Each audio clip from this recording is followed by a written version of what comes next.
because in a sense, you could whip them over your head. And that, I think that was a 1968 Strength and Health. There was an article on a Japanese track and field team. Yeah, I remember it well. I think there was a Houston Oilers linebacker in it. I could be wrong. As you said, you felt pretty good knowing you could literally throw your opponent over your head.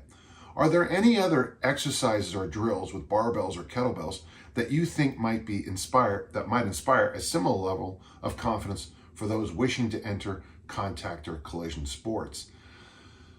Yeah, I would just say, and it's going to be a little bit odd what I'm going to say, thick bar deadlifts is the first thing that comes to mind. So it's interesting. So over there, I think you should do the Olympic snatch. So you can be strong enough to throw your opponent over your head.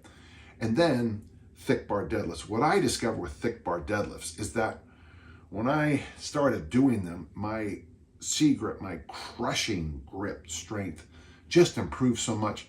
And oddly, I could feel it on the platform in the Olympic lifts. I could feel that increased strength. So let's just do this. So with the barbell, I would say the Olympic snatch. Thick bar deadlift. If you don't have them, there's these things called thick grips or something like that. I used to have a set. I don't know where they are. They can be, in fact, you can throw them in your gym bag and go to any gym and use them, and they wrap around and you can get your deadlifts in there.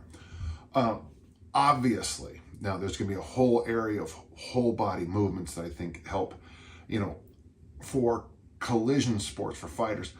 I don't mind having them doing dips, having them doing chin-ups, because I think those two exercises give a little bit of mobility as well as strength. Yeah, obviously hypertrophy too, but I like the way the shoulder has to move on those. And when you get in those weird positions in the fighting arts, I think it's nice to have some of that extra level of deep strength. The barbell stops here, but the dip takes you back to here, if that makes sense. So chin up, dip.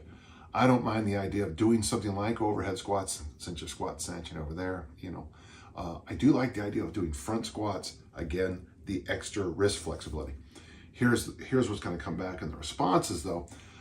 I'm a fighter and I can't do front squats because I busted up my wrists doing this, or I can't do shoulder work because I busted up my shoulders doing that. So, and that's one of the things I think is important. A lot of people go into it's pretty easy to join a dojo, a facility, and get right away into fighting. But I do think before you get into the fighting arts, you need a very broad background. It'd be great to have done a lot of other things, a lot of things in the weight room, a lot of things on the field of play, maybe even traditional American wrestling. I think it's called catch can or something like that.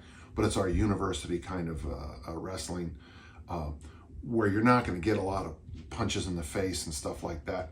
Or even, so maybe American wrestling, actual boxing, and make sure you take care of business before you move into those more aggressive forms of fighting. I know I'm speaking out of, I'm not in my world anymore, but these are just suggestions I have for those of you in those arts. All right, thank you. Good question. I appreciate that. Thank you.